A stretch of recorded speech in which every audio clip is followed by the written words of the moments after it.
And you think she's done singing, but she has more.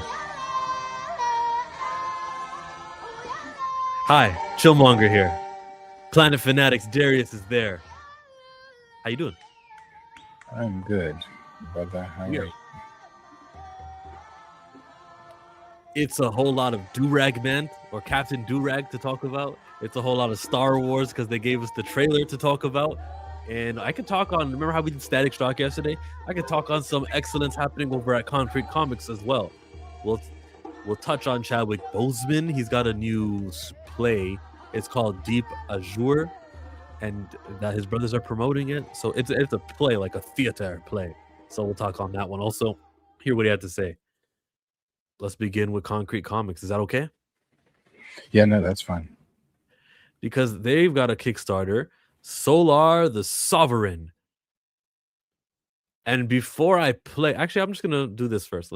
Move out the way, Chillmonger, because this has been completely backed. It has met its goal all the way, and salute to them. What's appealing? What is the comic book audience gravitating towards? Let's see who this new character Solar is. In a world full of darkness, a man on fire is chosen to uphold the light, caught between the weight of his greatest fears and stepping into his destiny through a divine awakening. Solar answers the call to become the protector of two worlds. With cosmic powers inherited through the Fahrenheit force and human blood running through his veins, Trevin Williams becomes Solar the Sovereign, a living sun called to restore balance between man and space. Witness the ascension as he becomes the sovereign to one race and savior to another. How you feel about Solar, huh? Trevin Williams. Cool name. Unique. I hope it's not spelled like Trayvon and people mispronounce it, because that'd be an error. But look, this is a solar or a cosmic powered person who is a human being, and he's going to be the balance between Earth and space. I mean, what else do you want from comic books, right? And it's good to hear that succeeded. What do you think? Yeah, no, it looks good. It actually looks good. At first, I thought it was going to be something. I thought it was going to be animated or something like what they were doing. It's a comic book, but yeah, no, it looks good. Looks good. Black representation. He's super powered, can fly. Sounds like he has some cool abilities outside of his flight. So yeah. Yeah, I'm always sensitive to looking for stereotypes and things that are tropes, and I didn't see that here in this. So that's a win, of course. For sure. Yeah, no, it looks good. And who made this? Concrete Comics. Concrete Comics. You picking Solar up? I didn't back it, no. We still got a date to back it, but I never back things on Kickstarter. I see. What's good, chillin' Darius? Up to the chat. What's up, fam? What's going on? Hannah Montana peaked with their movie. You can tell they leading stars wanted no interest in season 4. Is that your take? What's up, everyone? Remember, Taylor Swift got her start in that movie prior to being mainstreamed. Oh, no, she was really in it? That's crazy. Yep, she sung at the country bar deal where they did the hand slap, whatever the song, do the hold down. Yeah, I didn't watch the Hannah Montana movie. Shut up. It was within my age group. I just never got to it. So, as in you've never seen it still? Still never seen it. Well, if I didn't see it then, I'm going to see it now? You should do that. I mean, you have Disney Plus, right? Oh, no, you don't. But you have your deal. Yeah, I could find it. Yeah, it's easy. I'll just look for the songs. Hannah Montana movie. It's actually, the movie's good. But so is the show. Yeah. I'm not going to say here in front like the show wasn't one of Disney's top tier shows. I remember when she would always say, "That's just like Uncle Earl would always do that." And then one day we saw Uncle Earl show up in like season something. Larry He the was there. Cable Guy. Yeah, that's who played him. Yeah, yeah, Larry the Cable Guy. Yep, and Dolly Parton, who is her real godmother, played her godmother in the show. Her grandmother was somebody. Forget who played her grandma. Her grandma was somebody too. But yeah, Hannah Montana was a great one. It was a good one. She went. Did they go only 4 seasons with Hannah? Was it only 4 seasons with that? I guess so. I remember that they filmed an extra season back to back, just so like they could preserve their youth and they wouldn't have to get a whole year older for the next season. Yeah, they did the final season back to back with the 4th season. Before we move there, we can close. Make sure we close out on. Do you have anything else to say on the Solar? No, because I was gonna transfer over to Captain Durag. Okay, we can go there before Hannah. Yeah, Shia got beat up. I just saw that TMZ video. Did you see it? Shia LaBeouf. I did. He got arrested. I really like Shia LaBeouf, so it's him getting in trouble. It's like I saw it. I said, "Damn it, Shia, you're doing great." I have no context to why he deserved it or didn't deserve it. Is he the victim? Is he the aggressor? Like, I have no idea what happened in that video. No clue. Don't know if he just got arrested because it was one of those deals where if you fight, both parties are getting arrested, which is not always necessarily true, but typically. Andre says this deal. Go ahead. Just Andre's rest in peace for Jesse Jackson. Yes. Reverend Jesse Jackson passed this morning or last night. Tony Neres. Andre says, "I am somebody." Oh, I get that. I understand that. The Jesse Jackson poem or reaffirmation. What would you call it? The "I am somebody." What's that called?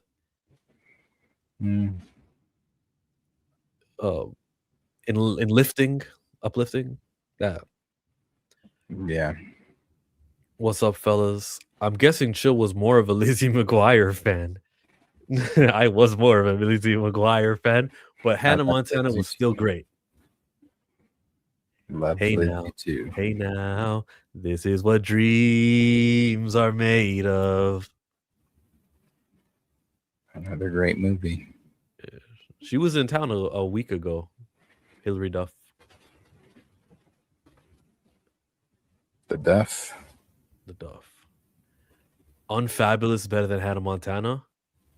No. Unfabulous. Which one was Unfabulous?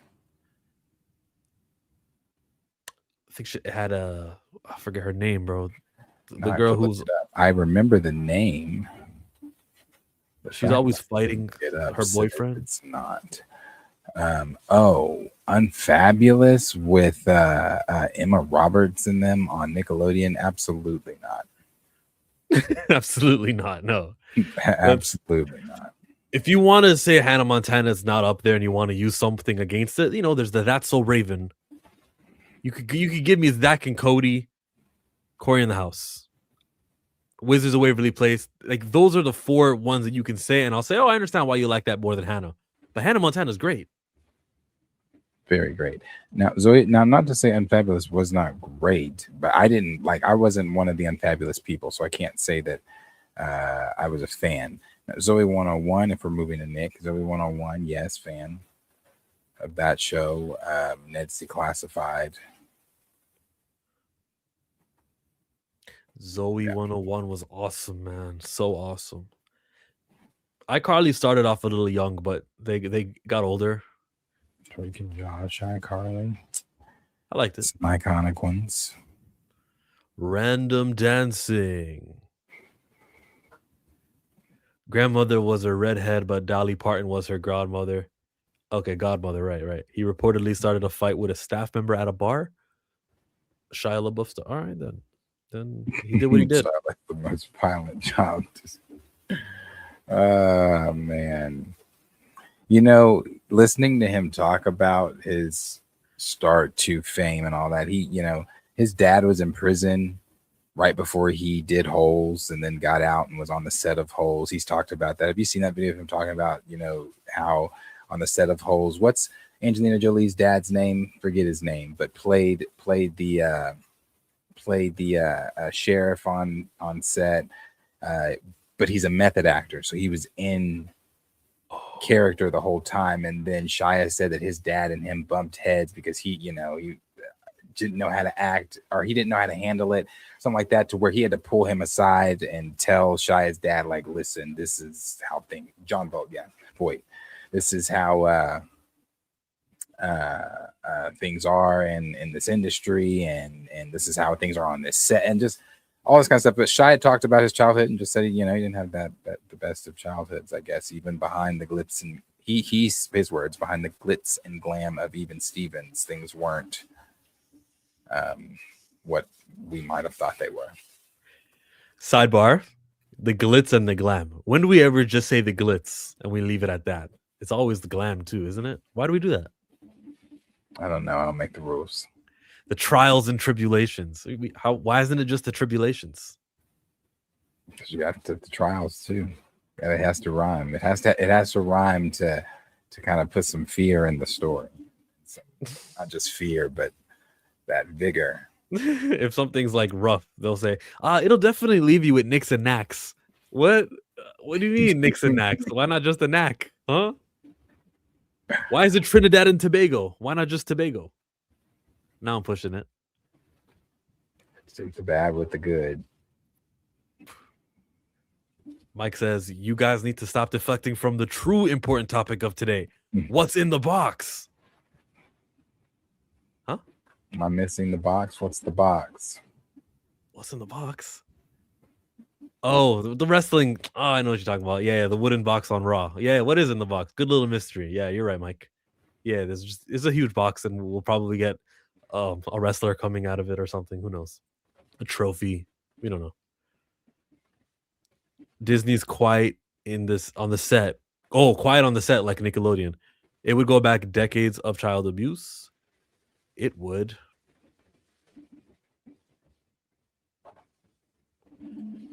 If you have a rap song made after you, it's popular. Hannah Montana, Hannah Montana. I got Miley, I got White. Remember that the wacky wavy inflatable arm flailing tube, man, and it turned backwards, and there was it turned like 90 degrees. You can see it twerk. That was her twerking. I had to follow her on Instagram during that phase. She was doing too much. Y'all feel bad about a grown man making a dumb decisions? Is he disabled? Shy needs a reality check before he kills someone. Ooh. Well, I guess you do. The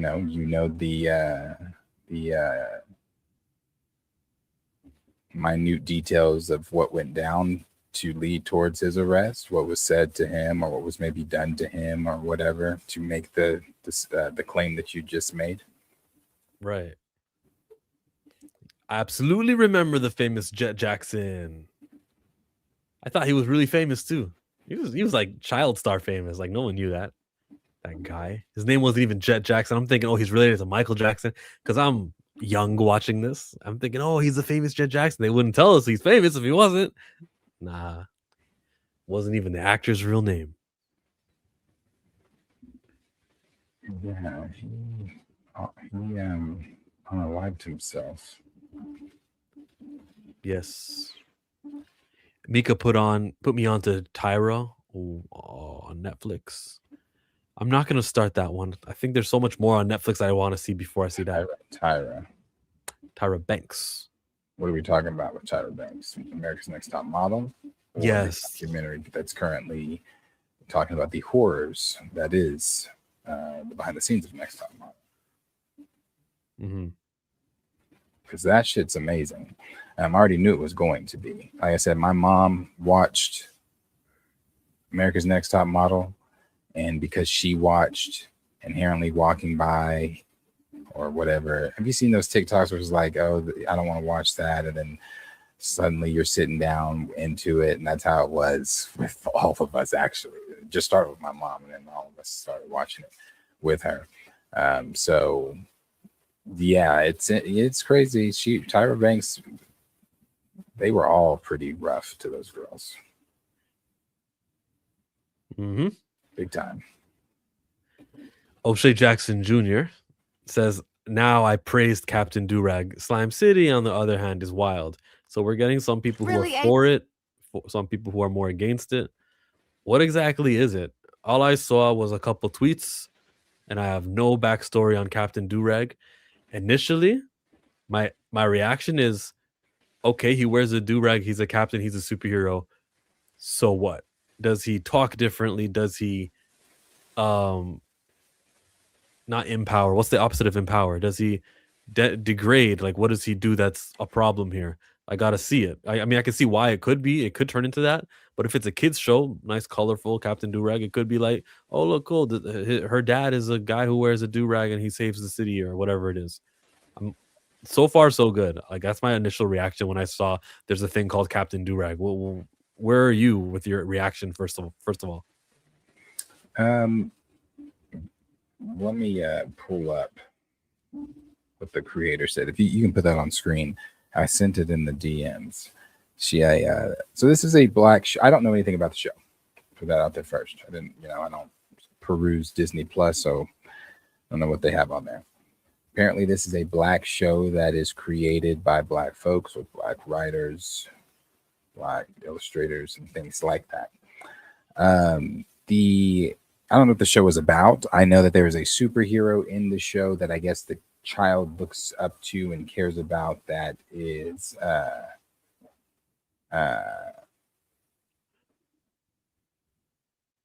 Captain Durag. And a lot of people are saying that it is stereotypical, why Captain Durag. Let me pull up some of the tweets here because I actually want to read some of the ones that people are saying.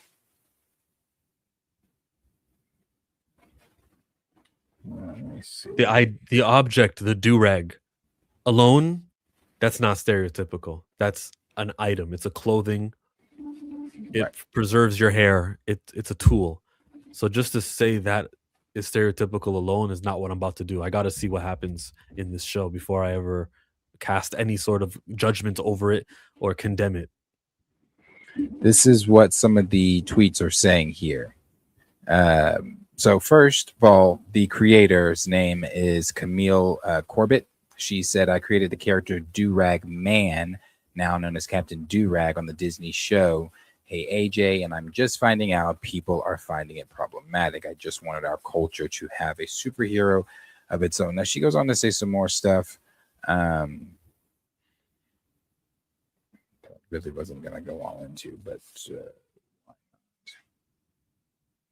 I'm in the chat. Look in the chat on Twitter, and it's a video of her saying a bit more.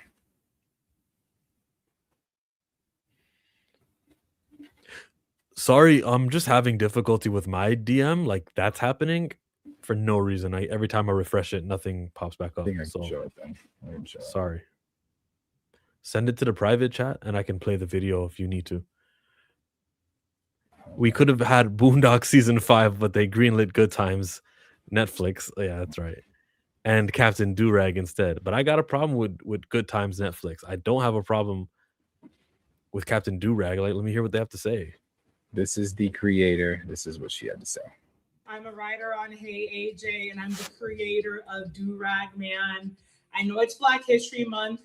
Let's take a deep breath together and let's release ourselves from the shackles of respectability politics. Come on, guys. We finally have a superhero with our culture. Let's not talk about semantics and let's just focus on what's happening.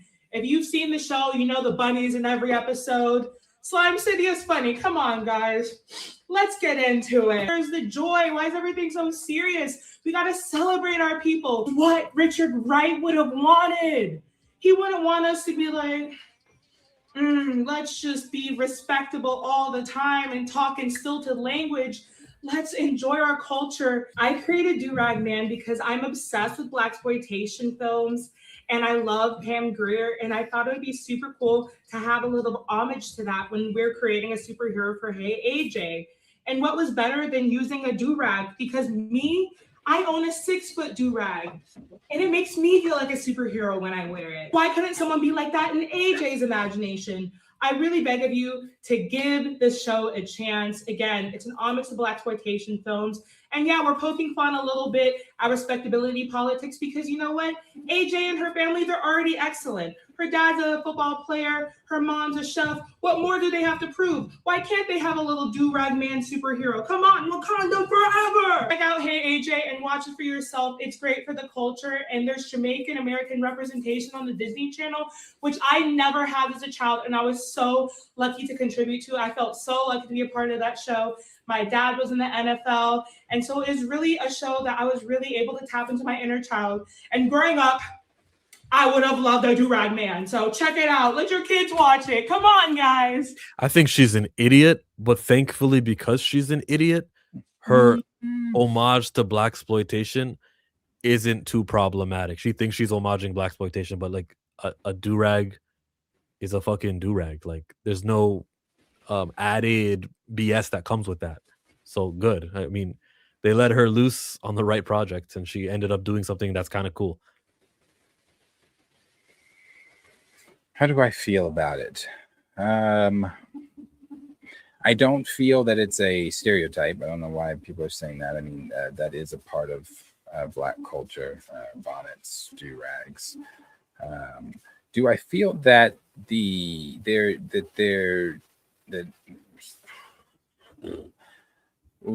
I feel that there should be a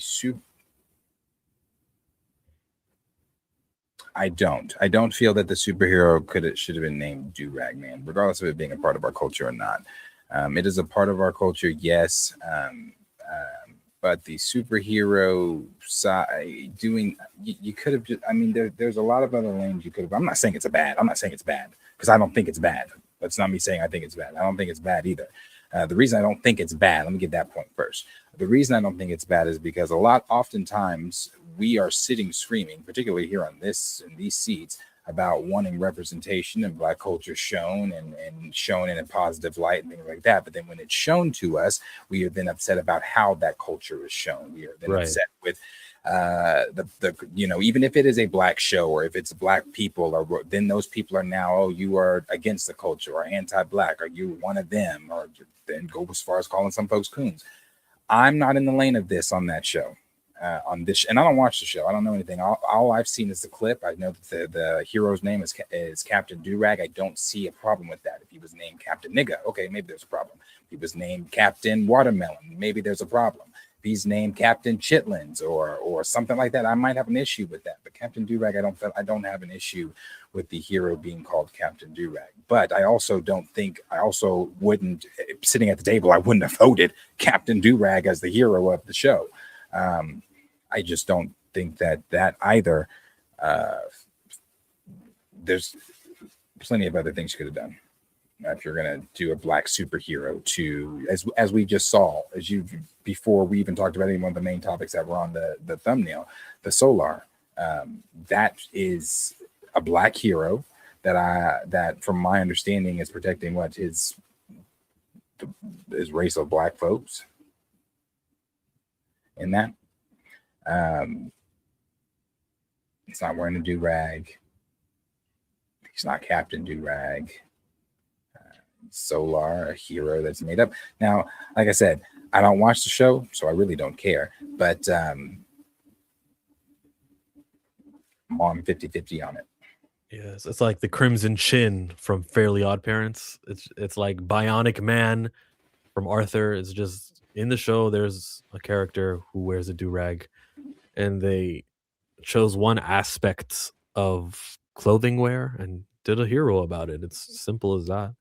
Now, this next part I want to say, I would have said even if you didn't say it's not called Captain Watermelon, because I was thinking of saying this before, and then before you mentioned it. So it reminds me of chicken and watermelon and some of these. What's the word? Something that's projected to be as offensive. when you gotta really be in the mind of the colonizer to do that.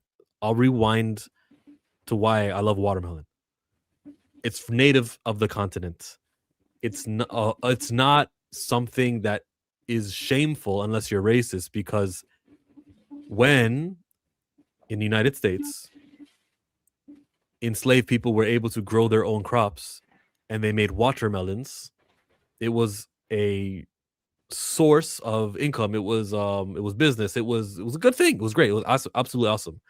Now, because a white racist had the connotations of how let's make fun of them, anything associated with black people, like chickens who were being bred and farmed, because white people have that mentality and they control Bugs Bunny and all the other cartoons and stuff, they started creating content shaming the act of eating a watermelon or eating chicken instead of the white man's meat, which is beef or pork or whatever else they really believed. I don't want to inherit their mindset, so I choose to never look at watermelon as less than, or as a trope, or as some sort of object to be shamed. Yeah, I don't. Well, go ahead. I was just gonna ramble longer. Go. I want to gather my thoughts up more.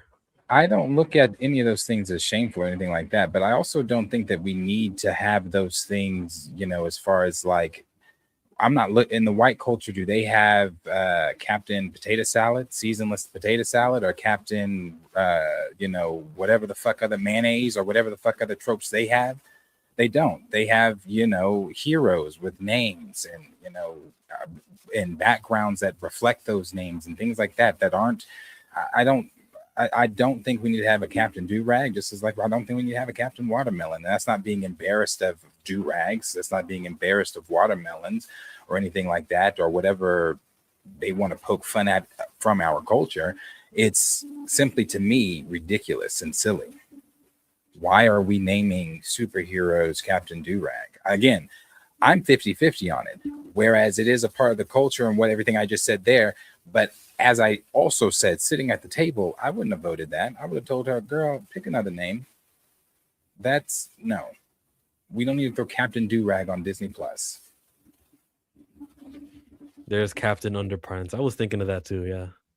Did you ever read those books, those scholastic books, Captain Underpants? You ever heard of it? I did. I can't say Captain Underpants is, I would say, is the same, but yes, I did.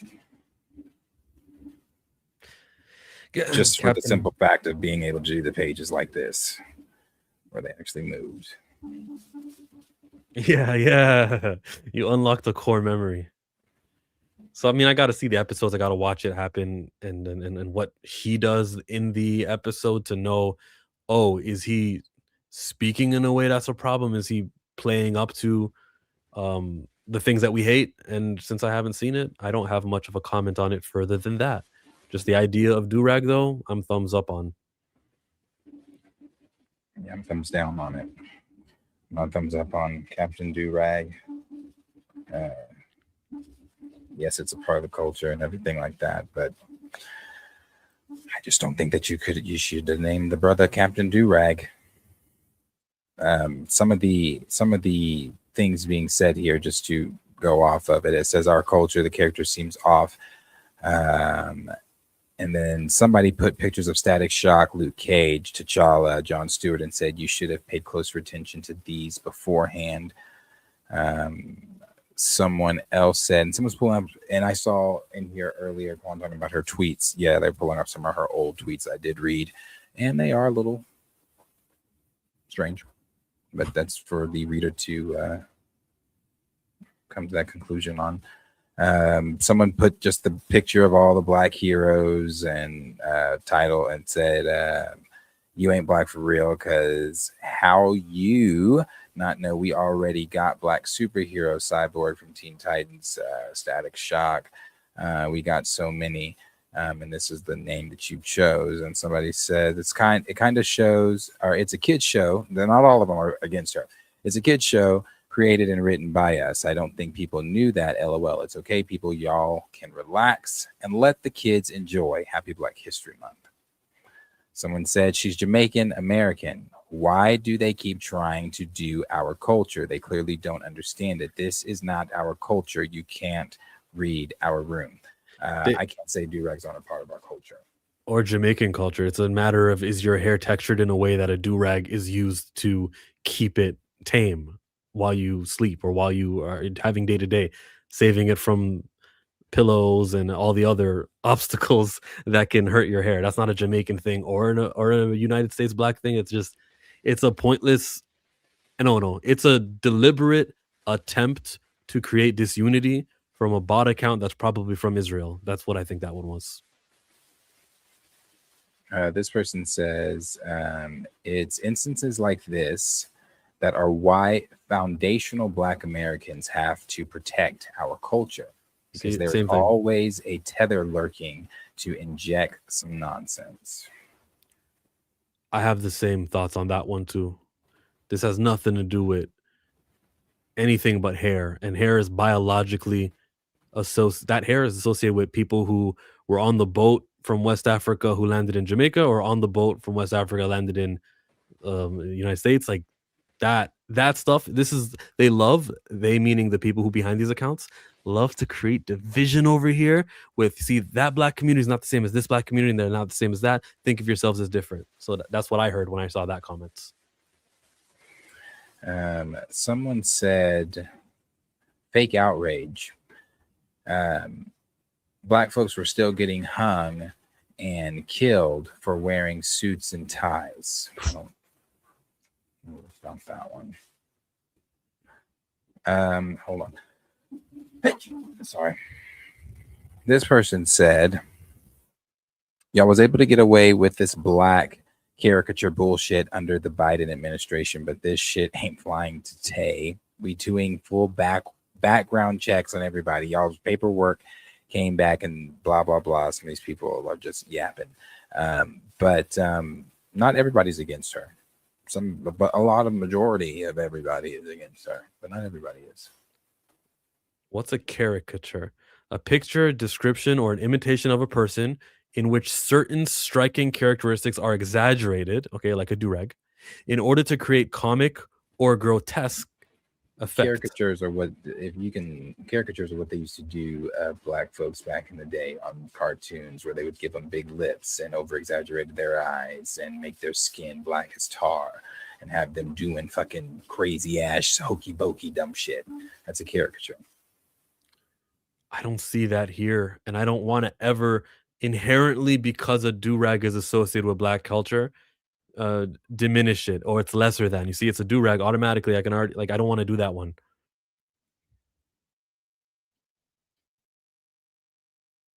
Yeah.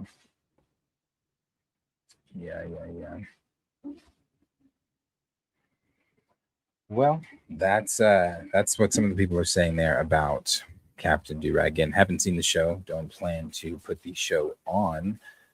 Don't have children, it's not up my alley. But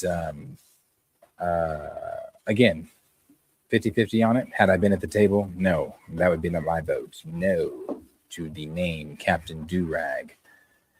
Regardless of the show and what it shows and its positive light and showing black folks in a positive light. I mean, do we just personally, and this is not being ashamed of do-rags, they already think stuff of us. It's not being ashamed of do-rags, but to have a white family pulling up whatever this show is, and then Captain Durag is on there. Yeah, it's not being ashamed of do-rags or anything like that. It's just I don't see the necessity in it. Then are we honoring the colonizer when we create shows to the sensibilities of the white person's thoughts? That's a real question, not an attack on what you just said. But is it less confrontational? Does it create less of an issue to just go with Captain something else that's not Durag? Comic Chameleon says they don't have Captain Mayonnaise or Sergeant Ranch, except I've seen mayonnaise and ranch used as a slur projected to white, but also they're the oppressor too. Like, systemically, you can't. It's different. It's hard to answer that one. But thank you for the comment. Producer from Atlanta, hello, sir or ma'am. Therefore, my people gone into captivity because of lack of knowledge. Sorry, let's read what you wrote first. First, you wrote, yo, byword and proverb, and it shows, shaking my head, Deuteronomy 28, Psalms 44. Therefore, my people gone into captivity because of lack of knowledge. Queefer Sutherland, why is a foreigner trying to exploit Black American culture? Hard pass.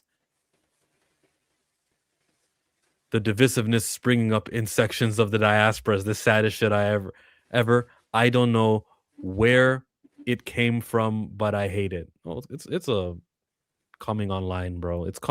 Everything like that online is created by the oppressors, the descendants of the 1885ers. But it's nice to have like that comment coming right after this comment.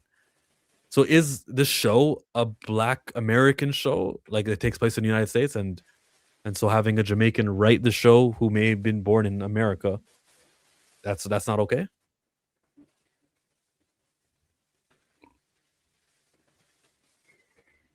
I don't think that's the issue. I just think it's just the disconnection of, again, the ridiculousness of naming him Captain Durag, and again, how unnecessary it is, regardless of it being a part of our culture. That's not being embarrassed of our culture. I'm Black 24/7 every day of the week, 365 days a year.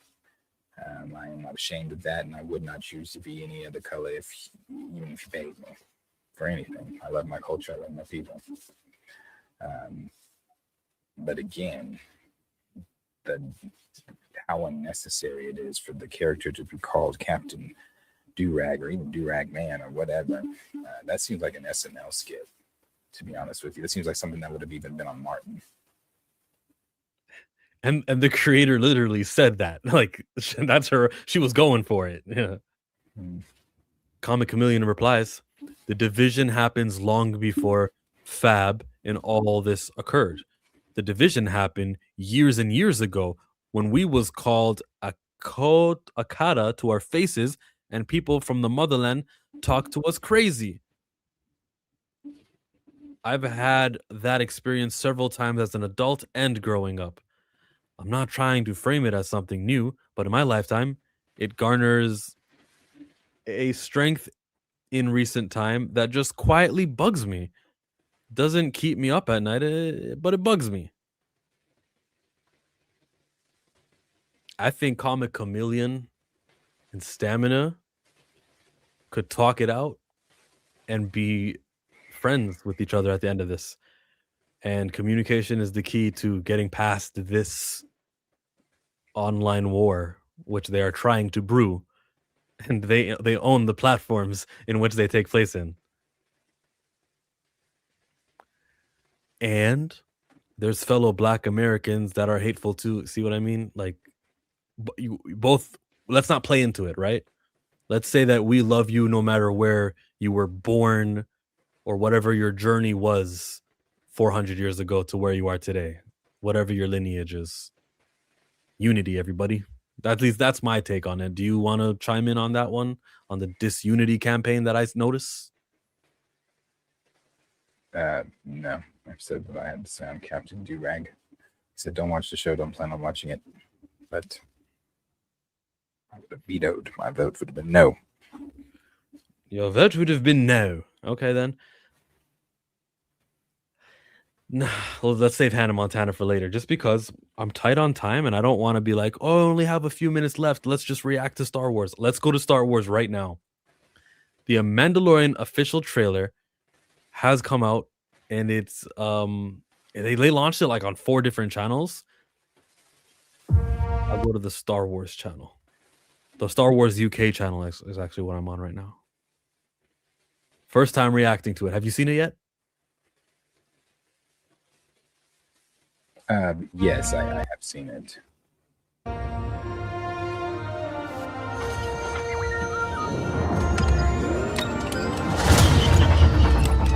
Hey, never touch the buttons.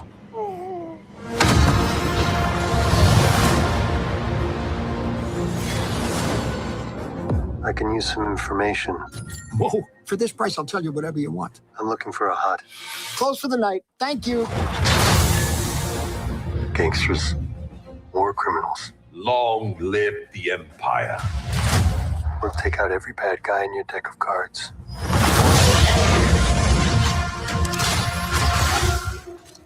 Huh. This isn't about revenge. Good. It's about preventing another war. Strap in.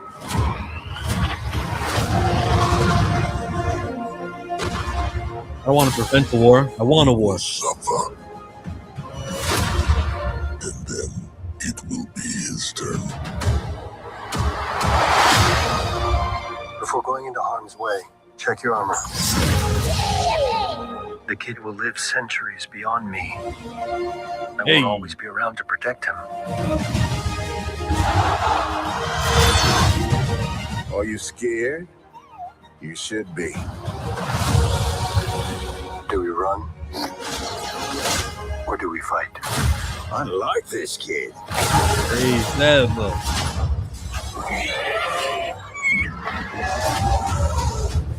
What are you waiting for?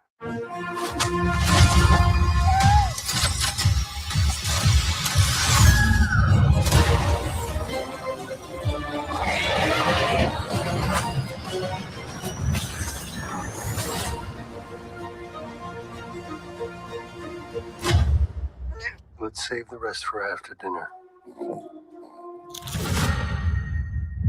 There's not much here of plot. Like, why is he looking for the huts? But I'm impressed by some of these alien species they've created, like this guy here.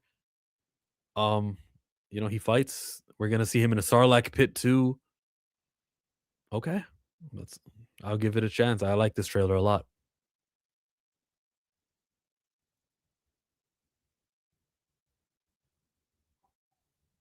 You may be muted if you're talking. Darius? No, are you done? Are you I done? like the trailer a lot.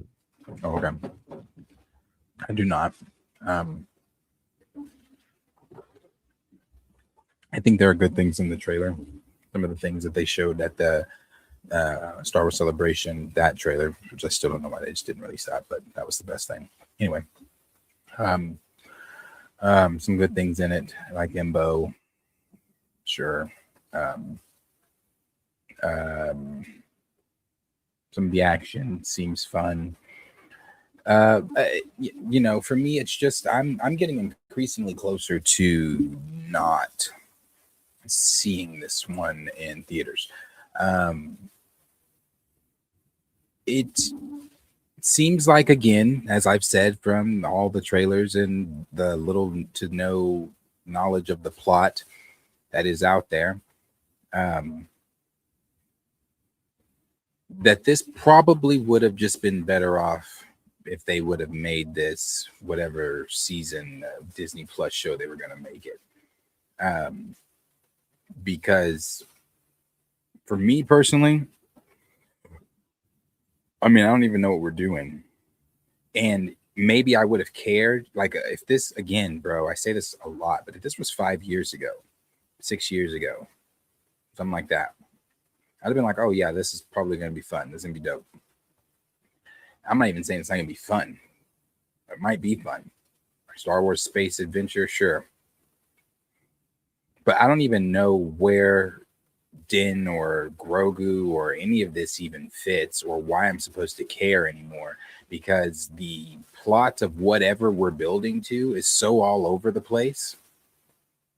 Yeah, sure, Thrawn's the big bad. Yeah, sure, Thrawn made his way out back into the known galaxy after Ahsoka season 1.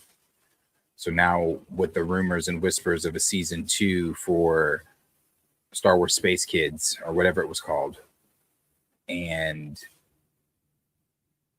this and Ahsoka season 2, which I'm praying is good, supposed to be building to some type of botched version of Heir to the Empire, I'm not interested. This just doesn't. I'm not interested. And I don't believe that there's going to be children, because people keep saying kids. The kids are going to go. This looks fun for the kids. Well, kids are interested in Star Wars, so I'm not interested. I don't believe that children are going to be going to see this either, unless it's some child that is grandfathered into this franchise due to their parents' love of Star Wars. I don't think that there are any children that are finding Star Wars and becoming these newfound lovers of Star Wars. I think Star Wars is being Googled or YouTubed or in the zeitgeist of a child's mind. Again, unless your parent is a fan of this and they grandfather you in, then sure. But again, I've said it too about Grogu and the boringness of I'm past and over Grogu, past and over this stuff, all the cute stuff. I'm over it. And you could say, oh, Darius, you being anti-cute, or it's anti. No, it's not that. It's that we've been doing this cute shit since 2019. I'm just over it. Don't touch that. Don't do that. Run, get in the veil. Like, it's just, come on, man. You're Zazu right now. No one's saying touch that. No one's saying see here. And you're like, now see here. There would be no cuteness. Yeah, it's awful. It's awful. I don't think it's going to do well in the box office for a Star Wars film standard. 500 million. And not having,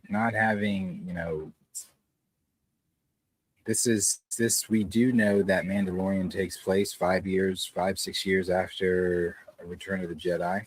With that knowledge, this could be your chance to, before we get to the botched shit that is done to Luke due to J.J. Abrams and Ryan,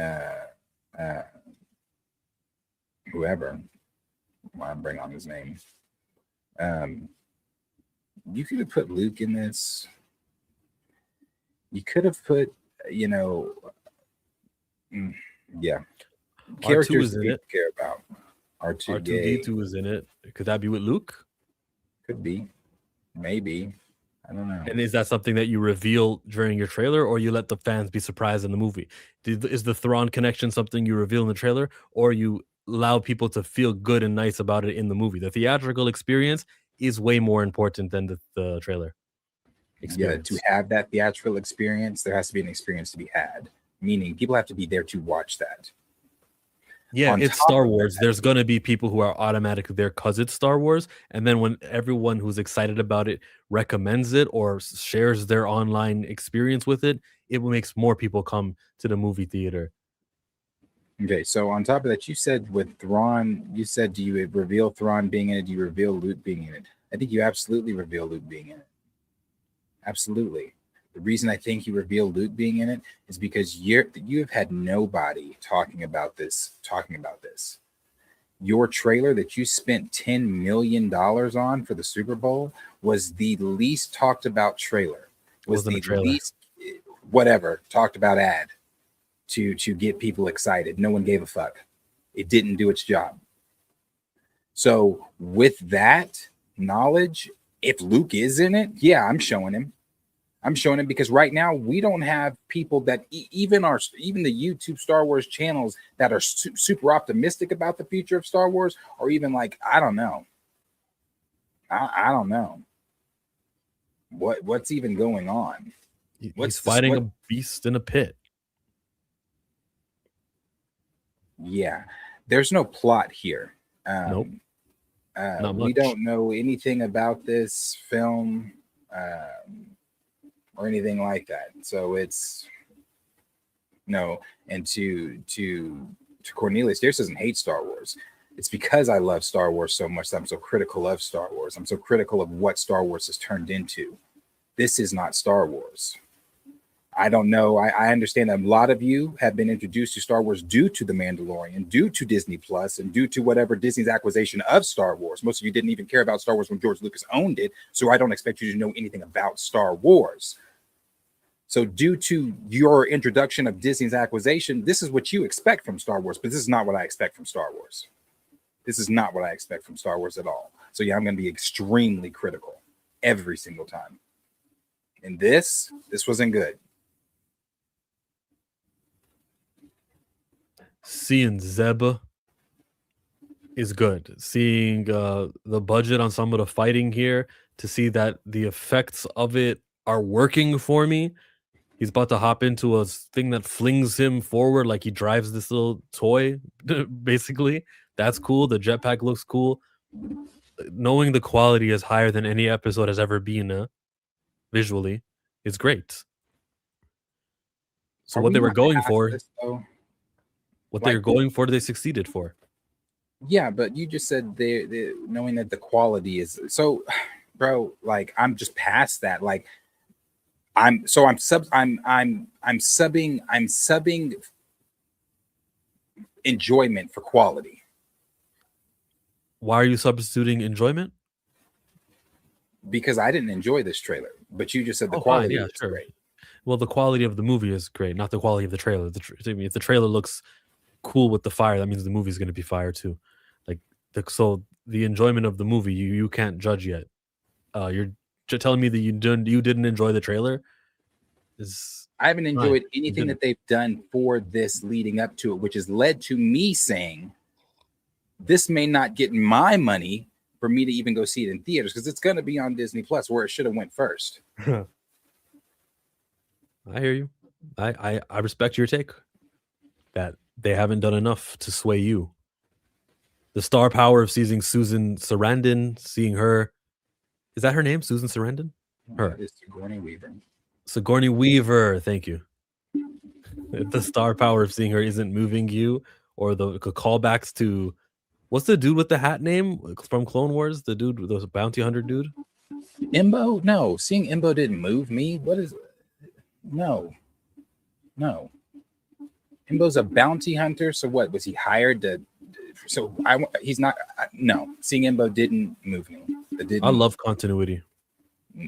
I love it too. That's what Star Wars is. It's poetry. It's always going to rhyme. However, Imbo being here does not make me say, "Oh shit." Now I gotta see Mando Grogu because Imbo's here. Well, it's certainly a sorry, I got the wrong name. It's certainly a sign that everything's canon. The stuff that George and Dave were working on Everything's 15 canon. years ago, all the Rebel stuff still matters. All of the things that you saw will be furthered on. Ahsoka gets furthered on. If you saw it and it's Star Wars and Dave worked on it, don't worry. It wasn't for nothing. The planets that you grew an attachment to matter. Now this makes me want to watch the Embo episodes that he was in Clone Wars so I can refresh my memory of what he's all about. Well, I tell you what, I don't have that. I don't have that want. I know the episodes that Imbo was in, they were inconsequential as far as the overall narrative of what is going on in Star Wars. He is nothing more than a bounty hunter. Except he's in this movie right now, so he's not hunting. He's doing his job. He's a bounty hunter. He's doing his job. He's a bounty hunter. When he showed up in Clone Wars, he's his job. He's a bounty hunter. You're saying that him showing up is you love the continuity, but that's what Star Wars is. Star Wars is always poetry. At any moment, a character could pop up.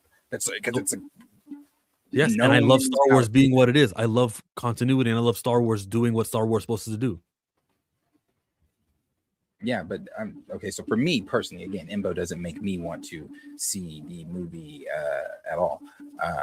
Cool, he's in live action. Does he look good? Yeah, I said that when I watched the trailer the first time. I said Imbo looks great.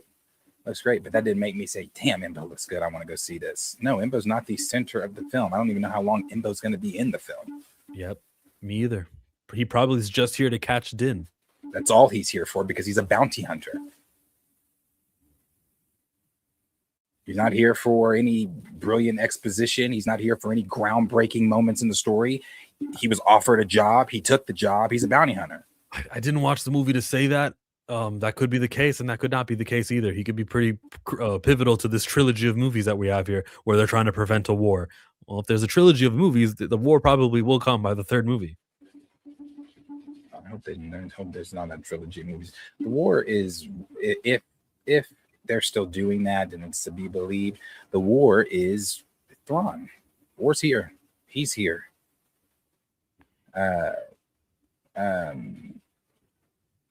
Yeah, war's here. He's here. They're doing Thrawn.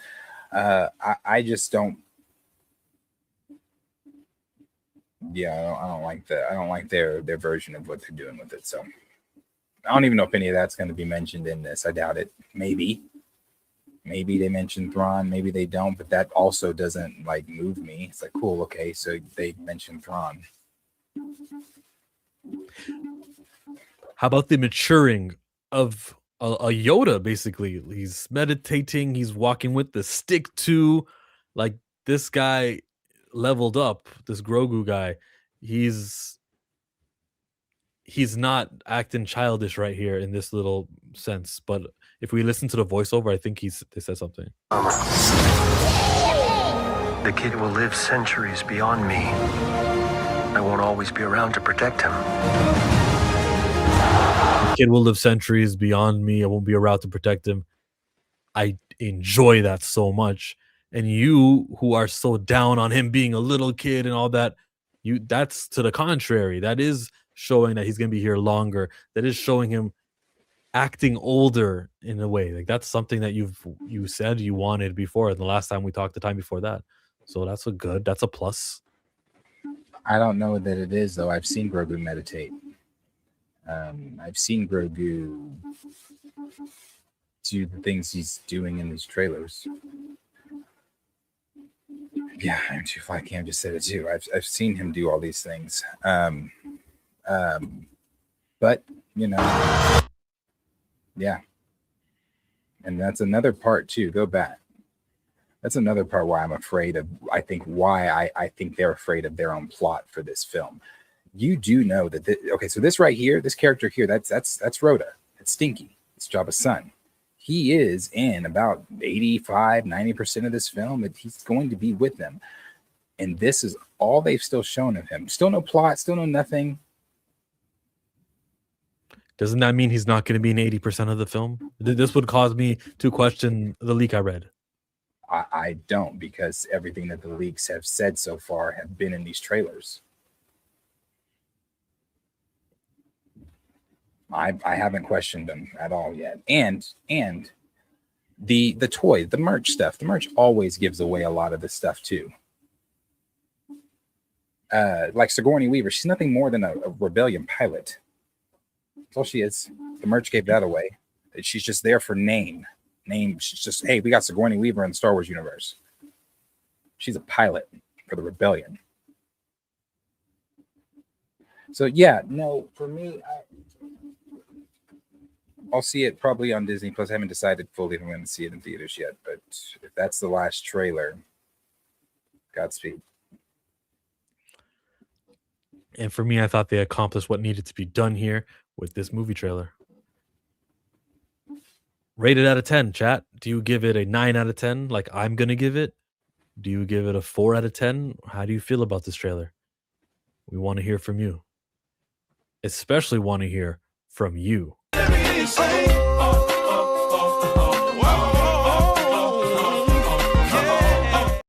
With the super, is Ahsoka in the snooze fest? You hype, chill? If she's in here, I'd love that. I would love to see her here. What's she up to? Okay, first time we see an Ahsoka live action movie. That'd be a good appearance. And my hype level is up. Like this was helpful. I want to see what that mysterious guy was doing. That monster that they have talking to Grogu here, right above on the right. What is that guy?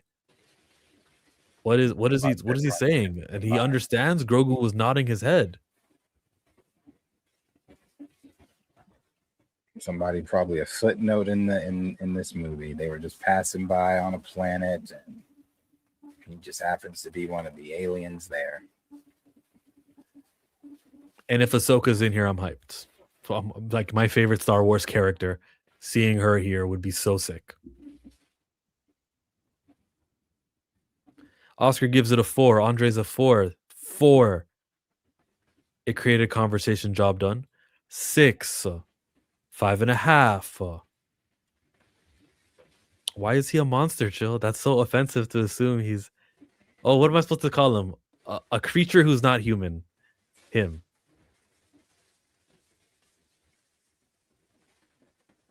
And this one. That's certainly a monster.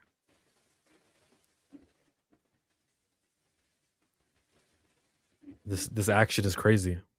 Go home, Roger. What the fuck are you talking about? Star Wars fan base deserves some of this blame. Can't keep attacking everybody and then playing victim when they don't move forward with new projects. What are you talking about? The fuck are you talking about? How's the fan base playing victim?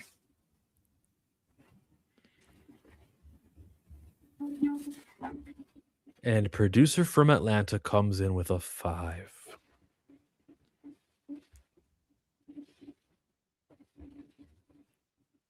Yeah, most of this comments don't make sense. Huh? I don't understand that comment, Kevin. His name's not Kevin. He logs into different accounts and just spews the propaganda that he's supposed to do for the company known as Disney.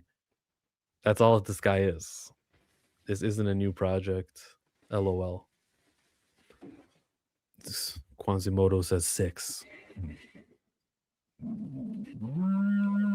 You guys are all showing up on May 19th with a lightsaber and popcorn in the other hand. Well, let's just see here really quick while we're saying that. Let's see here. Let me check.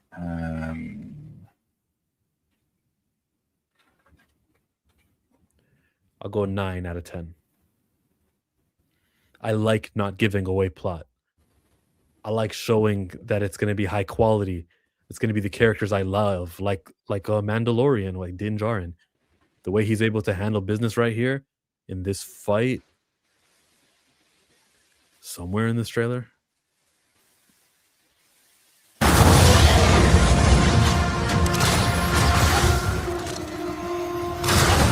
That's very like him, you know?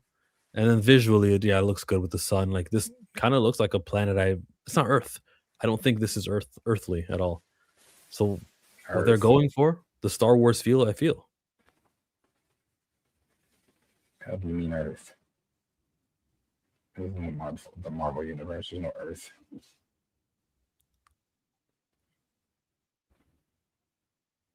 There is nothing combating this film in May. You've got Michael, April 24th, Double Wars Prada, May 1st, Mortal Kombat, May 8th. Masters of the Universe is until June 5th. So there's nothing. Oh, this is May 22, not 19. There's nothing going up against or anything like that. And we're 3 months away, baby.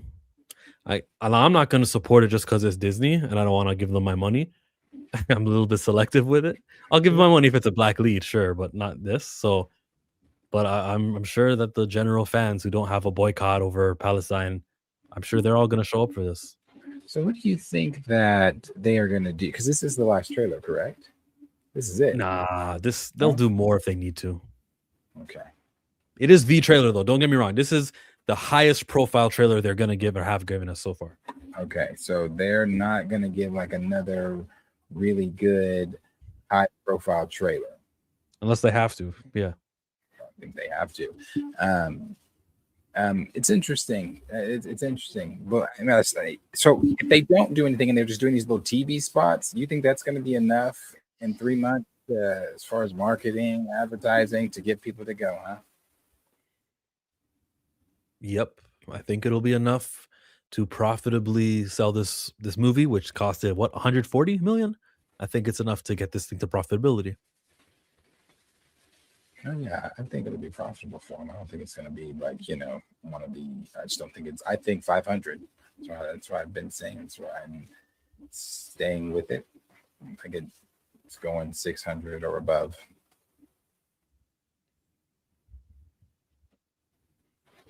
That's the problem, right there. That's the problem. It's not great. It's not bad. It's just a footnote. It's just whatever. And in the current predicament that Star Wars finds themselves in as an IP, I don't think that suffices. Whatever. It's not good. It's not bad. It's just whatever. It's the first time Star Wars has been in theaters since 2019. But hey, whatever. And we led with Mando and Grogu in theaters. But hey, whatever. It's like I said, I'm going to rant and rave about Maul it's also not going to get the numbers. It's not going to get the viewership. No one's going to be watching it except for the ones that actually care about that stuff. So if this was the trailer that you wanted, that everything you could ask for, things you didn't even know you wanted, and it hit, and it was a 10 for you, it's still the same situation we're in with Lucasfilm, is that we know who you've been, we know what you've done over the last few years. We can't forget the Acolyte. We can't, like, we're still gonna feel the way we feel. You just had a good trailer. Like, it's gonna take a lot to dig out of this hole.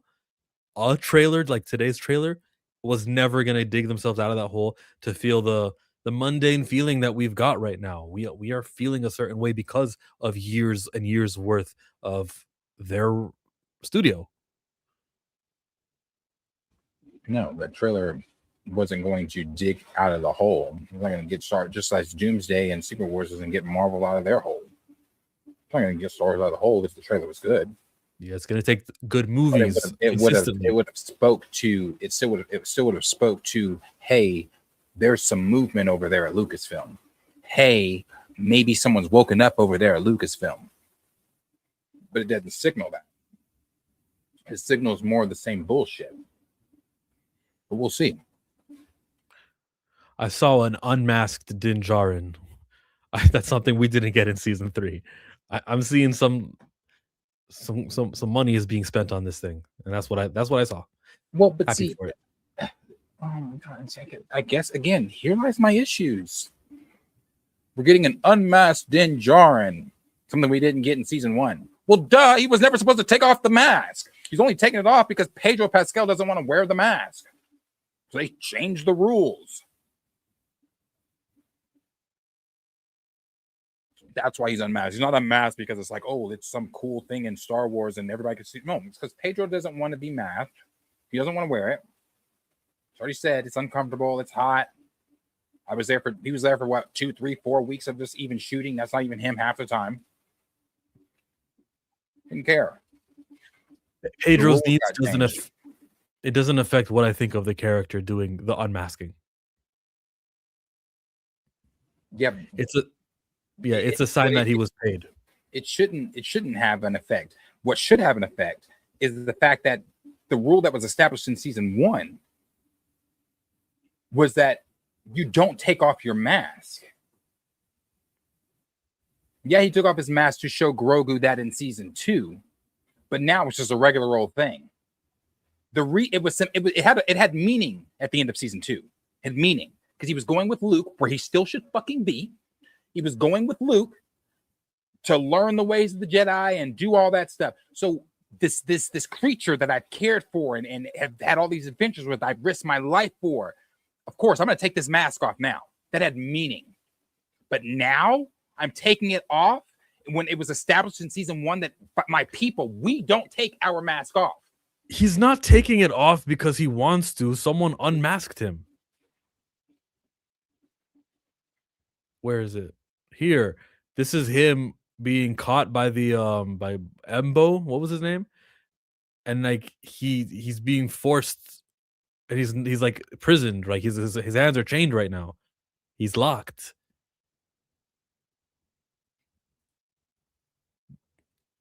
He's not looking at Grogu's eyes and saying, "Hey, buddy, remember this face?" It's not something he's willing to do right here.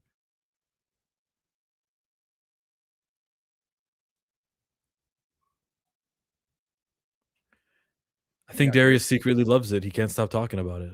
Yes, does Darius love Star Wars? Absolutely. Yeah. Good, bad. I'm going to talk about Star Wars.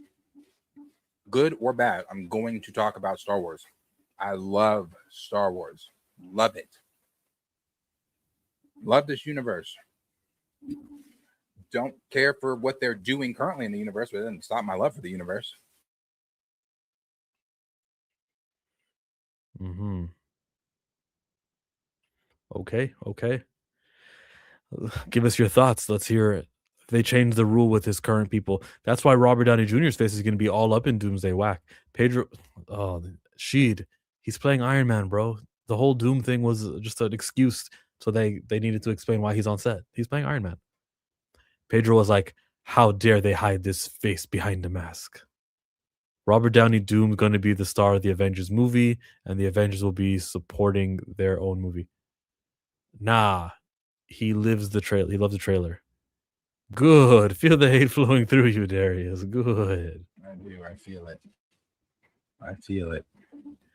Carl Urban never took his mask off in Dread. Disney says, we gonna show Pedro. It gives me focus. Makes me stronger. Makes me stronger.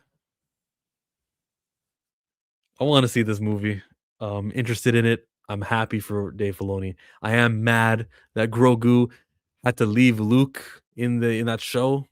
I remember hearing that Jon Favreau had creative control over Mandalorian, but he didn't if they did something in Book of Boba Fett, which is why the Book of Boba Fett was those episodes are the ones that Kathleen Kennedy used to bring Grogu back to season 3. It was bullshit, and that's why he's out, and that's why Jon Favreau killed his character. He was playing that Mandalorian that he voiced. He killed his character. He wanted no parts of it. And now I don't know if he wants any parts of it anymore. I'm not sure where Jon Favreau lays. I know he's a quality filmmaker. How many bad Jon Favreau movies have you seen? Exactly. Okay. Well, I won't comment on that, but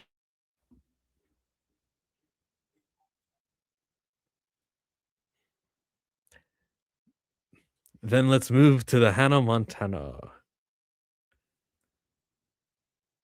You ready to end the Star Wars talk? oh yeah. I mean, I don't know what else they're doing. They have nothing else to show us. I mean, unless they're like, psych, here's the real trailer. But I don't know what else they could be doing. So, yep. Calendar set for Maul Shadow Lords, because that shit's going to be amazing.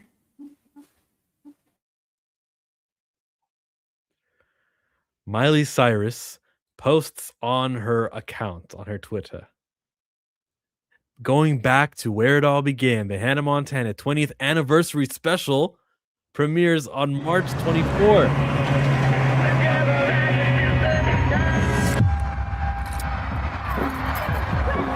That's next month.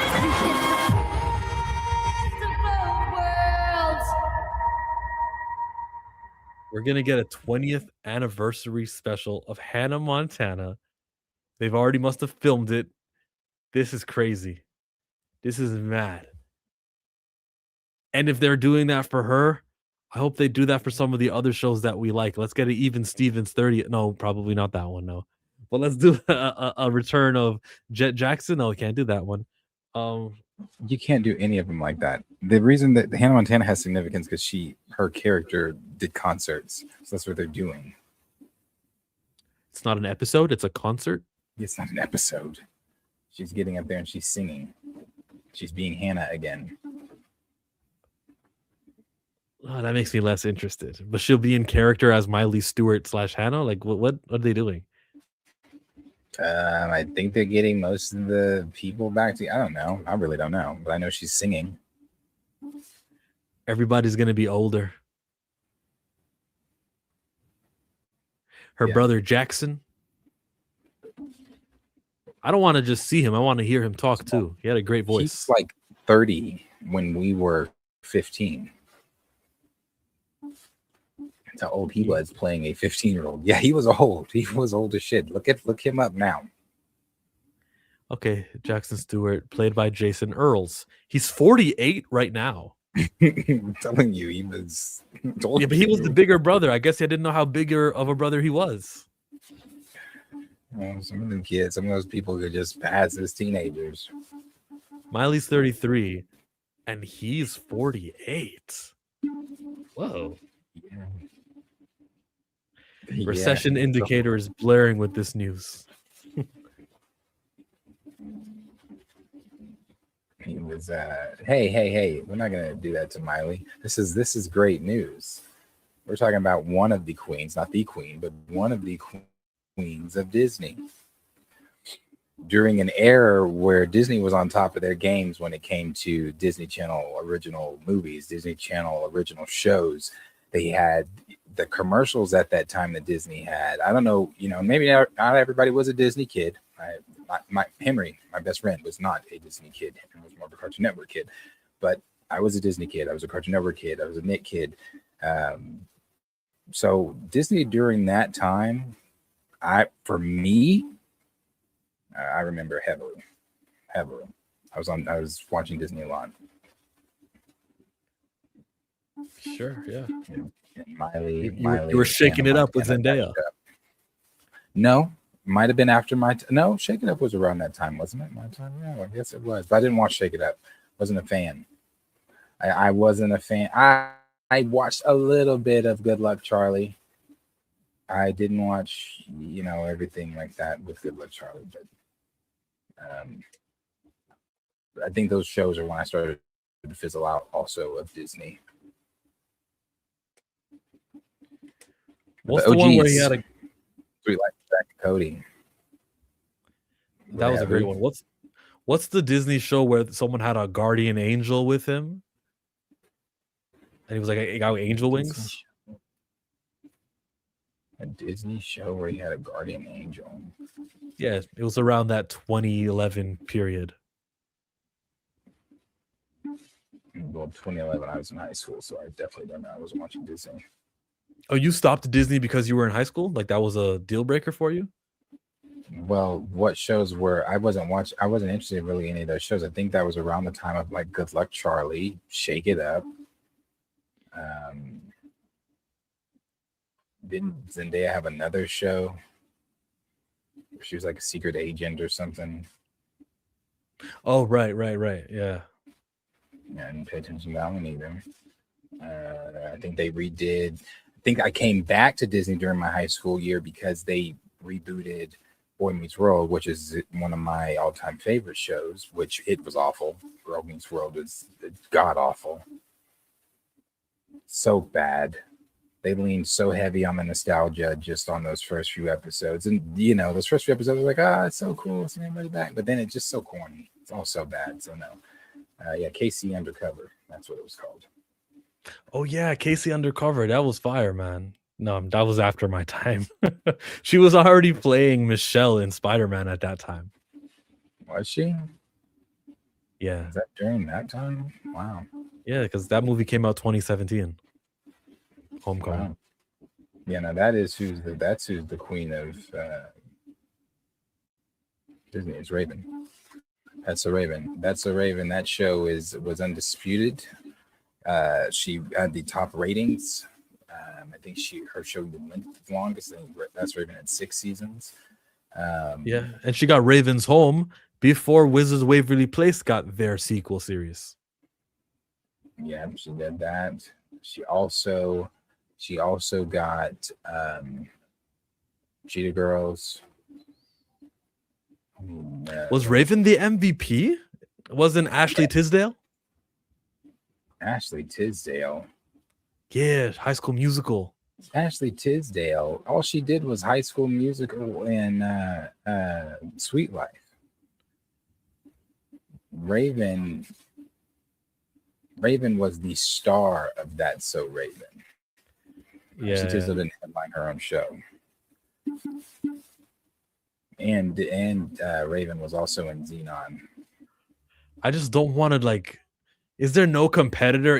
How sometimes they say who was better? Was it Shaq or Kobe? And then is it just Raven definitively? There's no competitor to Raven was? I don't think anybody was in Raven's lane like that. Not Hilary Duff, like when she was Cadet Kelly. Great movie. Oh no.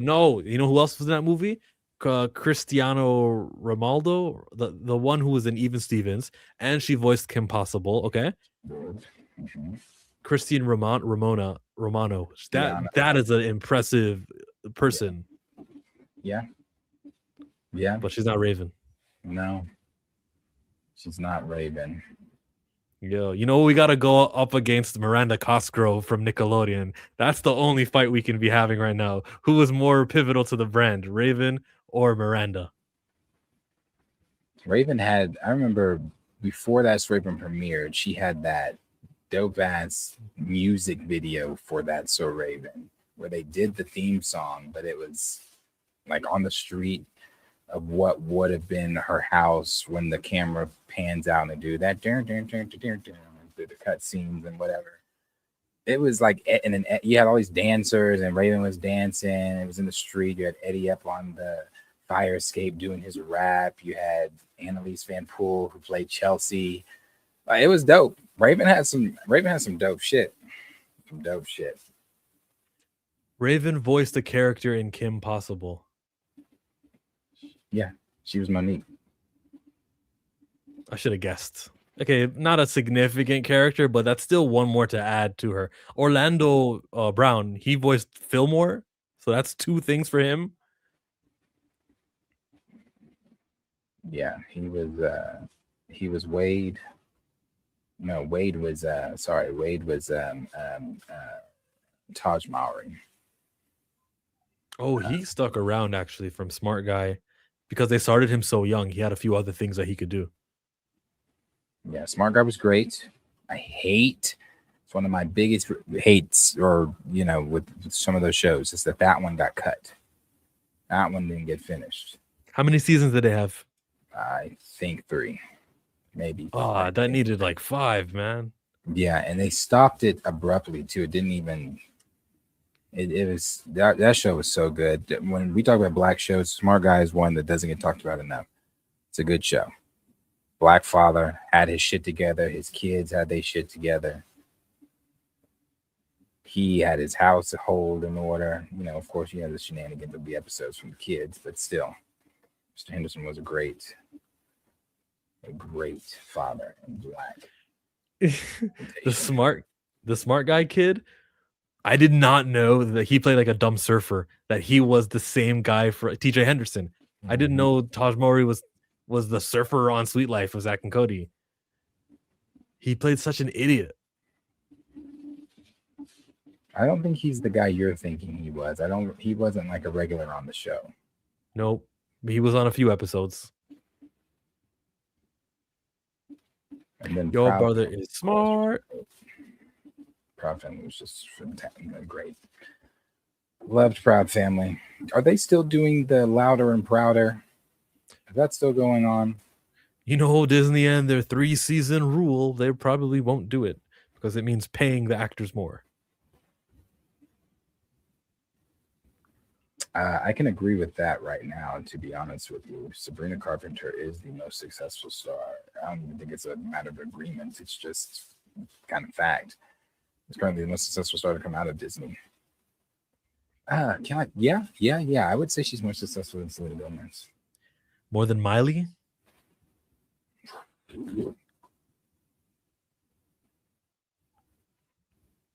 Shit. I don't know about Miley. Nah. Maybe. Let's give her like 3 more years. I would have to give her even more than Miley because Miley's a judge on The Voice. Hits, yeah, but as far as hits go, music career, I guess we have to say what that would be. What are we defining as success? But if we're talking about just music career, then yes. Okay, Britney Spears. It's not she is a Disney girl, isn't she? House of Mouse.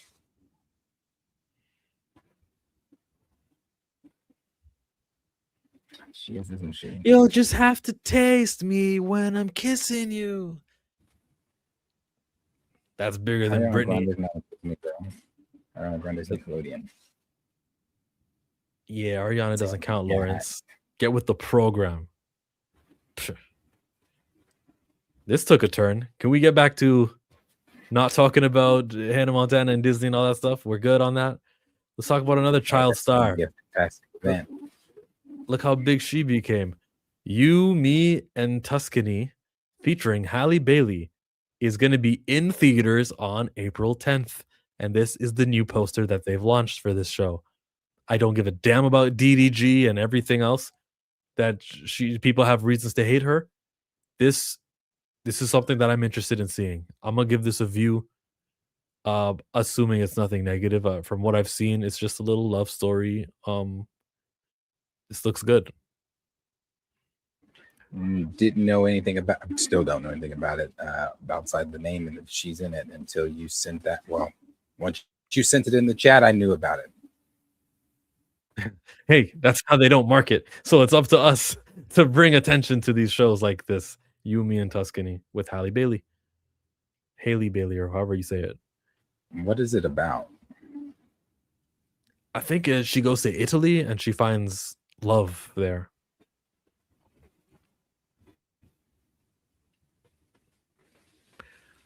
I watched the trailer for it a few weeks back. It's a romantic comedy. Good for her. Let me see the trailer. Is she funny? No, then it's not a comedy. You, me, and Tuskegee. Trailer.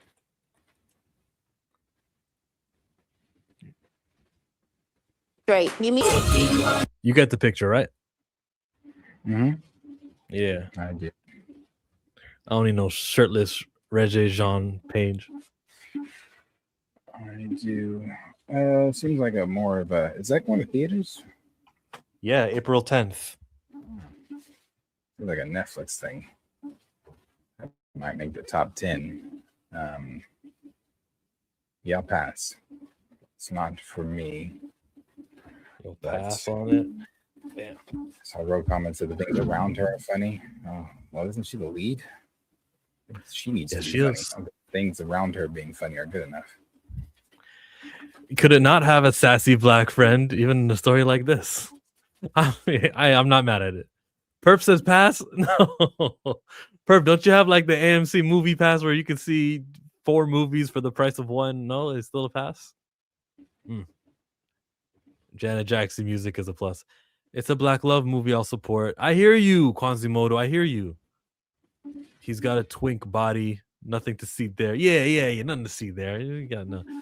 What are women so impressed by, huh? What's so special about that, huh?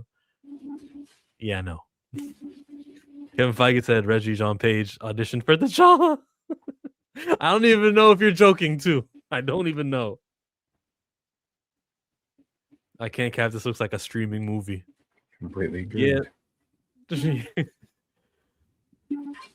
It did well with me, but it feels like the Method Man Kelly Rowland movie. The relationship goals. It feels like that. Haven't seen that. I heard great things about Regé Jean Page and Halle, but I'll pass. Casper Cole. If you want to watch a black romantic film, check out the trailer for Love Brooklyn. It's out now on digital.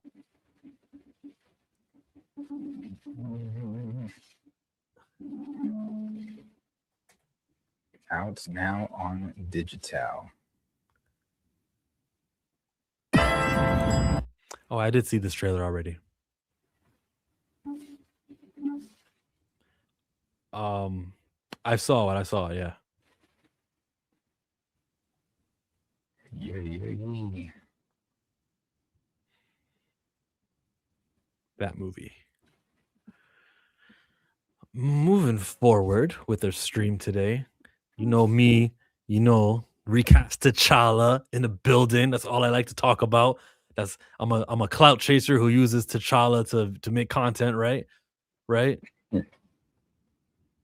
Today adds credence to that because a few years ago, a play was written by Chadwick Boseman. Unfortunately, he died, but however, what he wrote will be used and it will debut in London, England, and they will be playing it. It's called Deep Azure. His 2 brothers, the one Derek and the other one who I never hear from, talked about it on a morning show and used the words, "It preserves his memory." Well, Shakespeare's Globe approached us. The director, Tristan Finn Adenua, found the play some years ago and fell in love with it and pitched the idea to the folks at Shakespeare's Globe, and then they approached us. And Shakespeare's Globe being such a venerable institution of theater, we felt that it was a perfect fit for the play. Amazing. Yeah, I mean, does it feel like an honor as well to see his work being put on there? Definitely. It preserves his memory. And tell us about the play. It's got all these really huge themes, but it's at the heart of it's about Prince Jones, isn't it? Yes. It's a young man who was killed by the police. When you remind our viewers what happened with Prince Jones and what the play says. So Prince Jones was a student at Howard University where Chad attended, and he was unfortunately killed by the police. And so I think that that inspired the writing of the play. And yeah. Yeah, and the fact that it is dealing with grief, and Yes. you lost your brother when he was such a young age. Yeah. Does Yeah. that give it a really added poignancy to it? Absolutely. I mean, I think this play is absolutely about grief. It's about love. It's about faith. So yeah, all of that definitely connects to what we've been through. In that, the other guy, Derek Boseman says it took 4 years to finish grieving in that interview.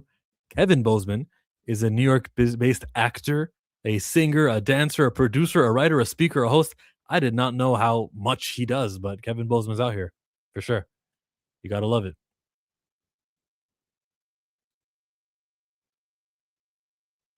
Yeah, during the height of the recast stuff, I had reached out to him. Didn't get a response, obviously, but I had reached out to him.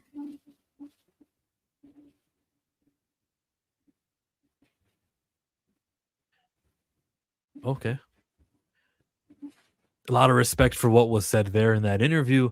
This is how you preserve his memory, something he worked on. So it doesn't need to stop now that he died. Actually, we need to make sure that what he worked on continues after he died. And in this, it's a play.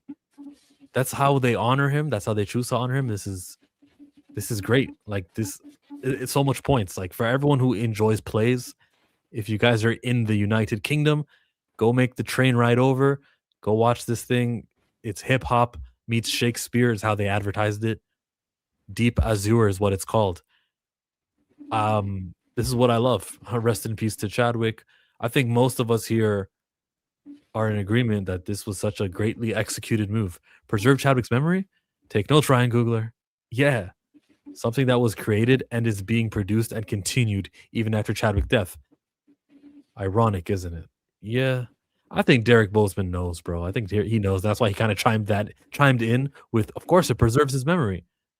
I think he's aware. Just for some reason, he tiptoes around, or he's not tiptoeing. It's just he's not me either. He's not me with the recast T'Challa either. I don't understand it, but there's definitely signs that he knows how Hollywood moves.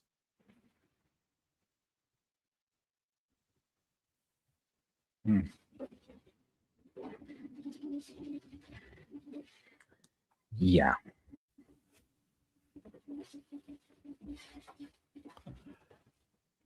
Yeah, that's his younger brother or older brother. The one that looks just like him. Yeah, right. They could do what they always say, Paul Walker, and how they're going to use the younger brother. They could just do that in the MCU. Use the younger brother. Yeah. He's in shape. There's like from reading on his Instagram a while back. You ever seen a live play before? Not in school or anything? I have. Was it Hamlet? No. Oh. No, it wasn't Hamlet. I've seen a few. But no, not Hamlet. I wish I had more to say, bro. I'm just not into the plays, but I know that everyone loves the EGOT when you win an Emmy, Grammy, Oscar, Tony. So this would be a Tony eligible play. So let's hope for Deep Azure winning that, a Tony. Or if the NAACP Image Awards gives plays, theater, if they give awards for that, then let's hope it wins that. Yeah. Plays, theater. I want to see Lion King. Do you want to see that? I haven't seen it. No, I'm sorry. I haven't seen it. I want to. Great cast.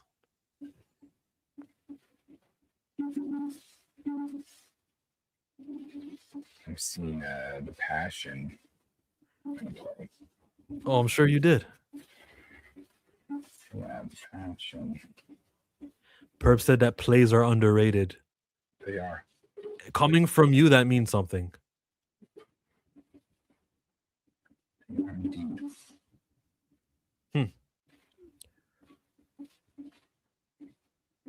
Let's read a couple more.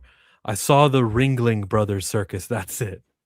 You know, I saw wrestling, and wrestling is a lot like live theater. I don't want to hear it, Darius. Wrestling is similar. And I think any person that does theater would be so deeply offended by that statement because it is nothing like theater. Stamina MCs, you can't make this up. He's doubling down. You need a lesson. Hold on, wait. Arthur says Weekend and Bad Bunny are bigger than MJ right now. Sorry, you don't understand. I disagree, Arthur. So does everyone else in the world. Get back in school, Arthur. The Exorcist on Ice had me laughing seeing Shut up. The Exorcist on Ice. I've seen Frozen on Ice like advertised. I've seen that. I never actually went to watch it live. I've seen Frozen live on Ice. That would be a nice thing to see on Ice. Frozen on Ice. That makes sense. Disney on Ice is what it really is, but yeah, I can't just go past that statement though. I see you did not do your homework, Arthur. That is insane. But again, as I said during that stream when I left everybody, some people just simply don't understand what makes Michael Michael and how there will never be another Michael ever. Yeah. So I see you didn't do your homework there. Nah, so you're not looking at the numbers and the YouTube views, okay? So that's why you're not thinking. That's fine that they're bigger than Michael currently, but as I said during that stream, and what I feel like a lot of you younger people fail to realize because you were born into that generation where you didn't hear go outside and play. You guys were born with tablets in your hands. You came out of the womb with tablets in your hands, most of you. So you don't understand what the era without the internet was really truly like, what the era that Michael Jackson thrived in to become Michael Jackson. For example, when he did the moonwalk for the very first time, if you didn't catch that live, you couldn't get on YouTube and be like, oh, let me go see this, or oh, let me get my phone and go see. You might have caught it on the rerun when it came back on TV, had you scheduled your time and set some time out to sit there and watch and blah, blah, blah. And yes, you're bringing up the halftime show. That's fine. MJ's halftime show, do you know, you're bringing up those numbers again in an era where there was no Spotify. There was no YouTube. There was no streaming for people that couldn't watch the halftime show at home. If you weren't at home, you could just stream it from wherever. There was none of that shit. You're talking about the king of pop, a man who was doing a thing in a time that Bad Bunny couldn't do what he's doing now in a time where The Weeknd, as you brought up the last time, couldn't do what he's doing now in a time that you also foolishly brought up One Fucking Direction, that they could never even be in the same conversation as Michael Jackson. It's your age that's giving you the naivety that you have. It's your age that's allowing you to speak so ignorantly about Michael Jackson.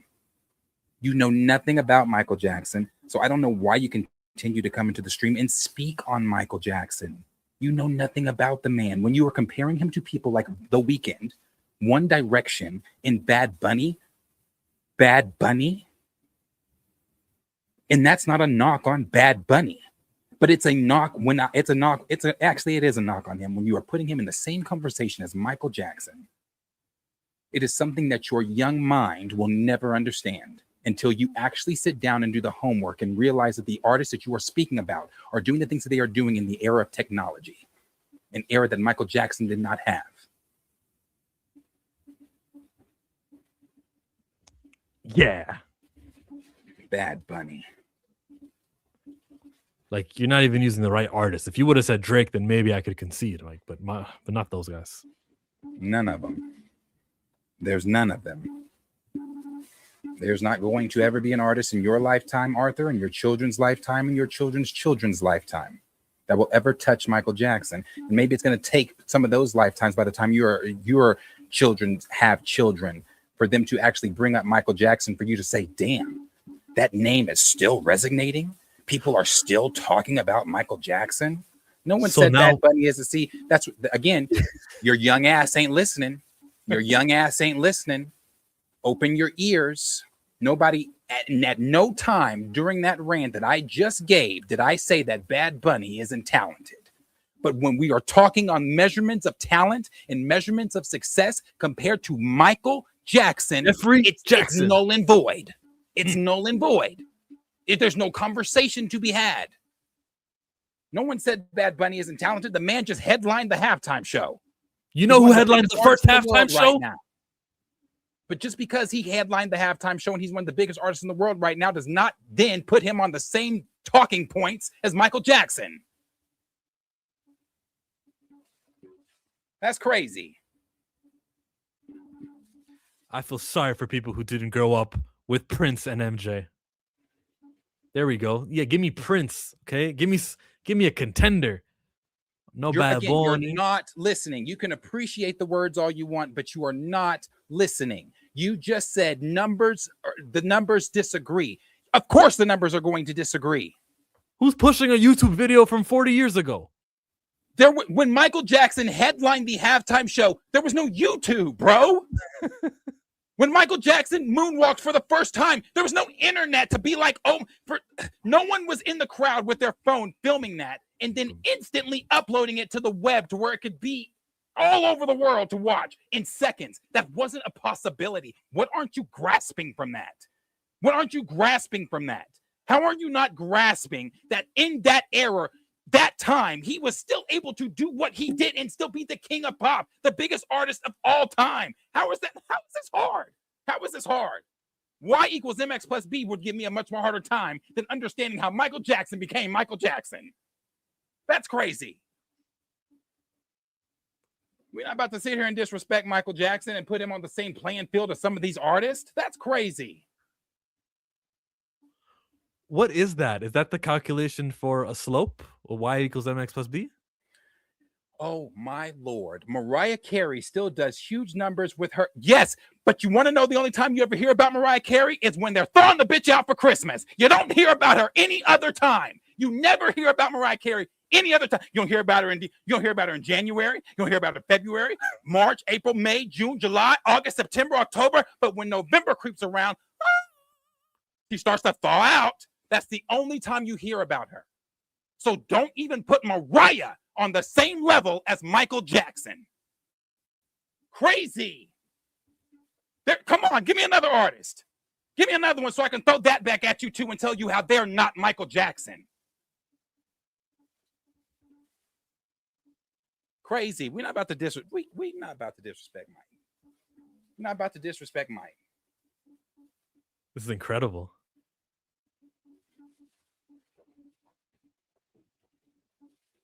Can I buy a bow? Nothing? No other artist? All right then. Yeah, she's not thawed out. Yeah. Love you, Darius, but save your anger. These younger generations just don't know. No, bro, y'all's generation. And I hate saying that because I hate sounding old. You don't listen. You sound like my boys when I used to talk to my kids, my basketball boys.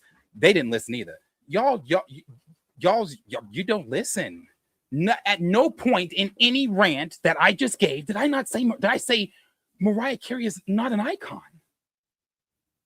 What I simply said was, in conversation throughout the year, no one's discussing Mariah Carey. It's just, unless she's getting honored at some award show, or maybe she's dropping a new song for a movie or something like that. We're not about to sit here and think or pretend that Mariah's name gets talked about like that. It doesn't, bro. But that doesn't mean that she's not an icon. What? Mariah, I can name hit after hit after hit after hit Mariah gave. But it doesn't then put Mariah Carey on this playing field that Michael Jackson is on. It also then doesn't take away the real facts that she's not discussed unless it's talking about All I Want for Christmas. That's it. Now you're right. They don't listen and can't fathom a world without social media. They say millennials are the smartest gen, though Gen Z and X and boomers are dumb. This guy just proved it. Shaking my head, young whippersnappers just don't know. Y'all don't. This is the same generation that tried to say just because Taylor Swift did what she's doing, and again, in the era that she's doing it in, that puts Taylor Swift on the same level as Michael Jackson. And it just simply doesn't. It just simply doesn't. Michael Jackson was in a room with grown men like, bro. Grown men wondering in awe at Michael Jackson. He almost bought. You wanted to say the last time that we brought this up that just because there were people fainting at One Direction and people fainting at The Weeknd and things like that too. So people fainting at Michael Jackson doesn't mean anything. Again, as I say every time people like to bring that point up, I implore you to pull up any video of any artist that you just named. Where? Because every artist still does the whole pop out the stage thing and land. Where they've done that, I want to see that. Where they've done that, and they haven't, and the crowd's going crazy for 15 to 20 minutes, and they haven't said a word. And then I want to see where they move, and then the crowd gets really loud. I want to see where they take off their glasses, and the crowd gets even louder. Then the concert starts after 40 to 30 minutes of you screaming. Yeah, that's what I want to see. Show me that. Show me people getting pulled out on stretchers. Show me bitches passing out. I want to see that from one of the artists that you named today. You can't give me that because it's not possible. It's Rey Mysterio would pop out of the stage as part of his entrance, launching high into the air. As Michael Jackson, it's even in the saying, the success of Michael Jackson level of fame. When you talk about One Direction or The Weeknd, you're saying The Weeknd has Michael Jackson level of fame. You see how that sounds? You're putting that on the saying. He's got his own saying, a Michael Jackson level of fame. Like, bro. You gotta just see Rey Mysterio jumping out of the stage like that. That's crazy. Just saying. Somebody did it better than Michael. MJ aura was too strong. They can have that motion. You brought up the Beatles. You brought up Elvis. You brought up Justin. Let's see. Michael Jackson's last album. I'm gonna make sure I have my numbers correct here.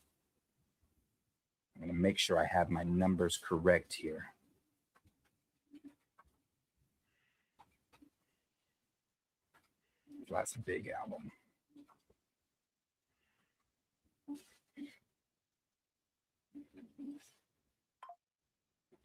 Michael Jackson's last big album was in 2001. Mike passed in 2009. Let's see. Mike's last big tour. Which one was that?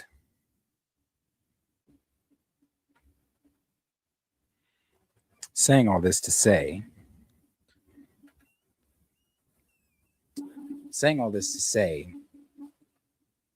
we are talking about, you brought up the Beatles, you brought up Elvis, and not to say that the Beatles and Elvis's names aren't well known, and I don't again know why you put Justin in that same category as Michael Jackson. I know that Justin had the little Bieber fever thing, but understand it was a fever.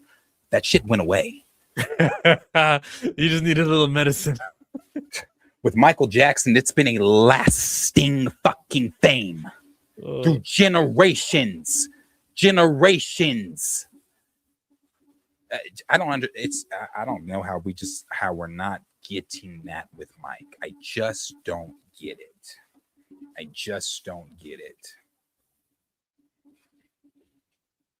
Crazy. Last one, bro. Eminem was outselling MJ when he was alive. Look it up. Again, I don't mean to disrespect MJ. Okay, well, thank you for not being disrespectful, Arthur. Eminem in the same lane as Mike. Eminem.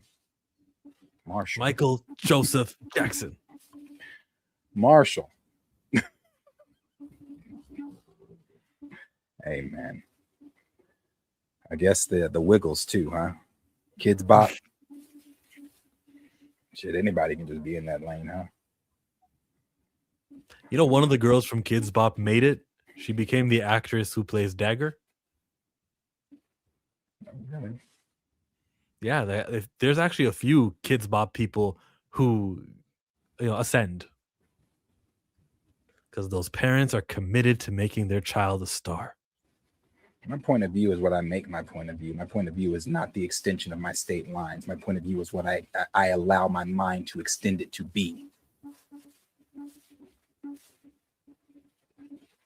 You're not going to put me in a box with Oklahoma.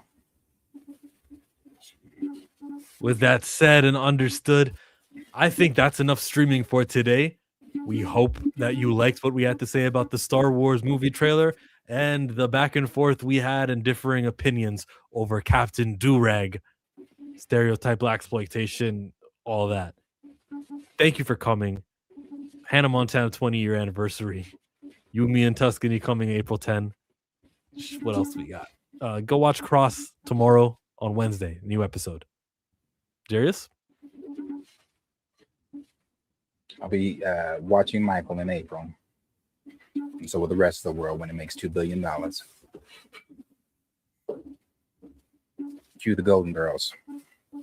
Thank you for being a friend. Oh, yeah. Travel down the road and back again. Hey, so we started from the bottom, now we're here, girl.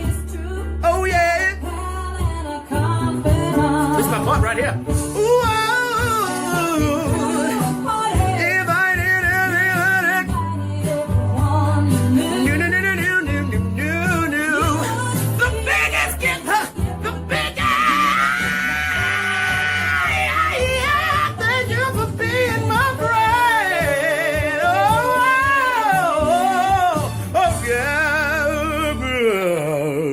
hallelujah.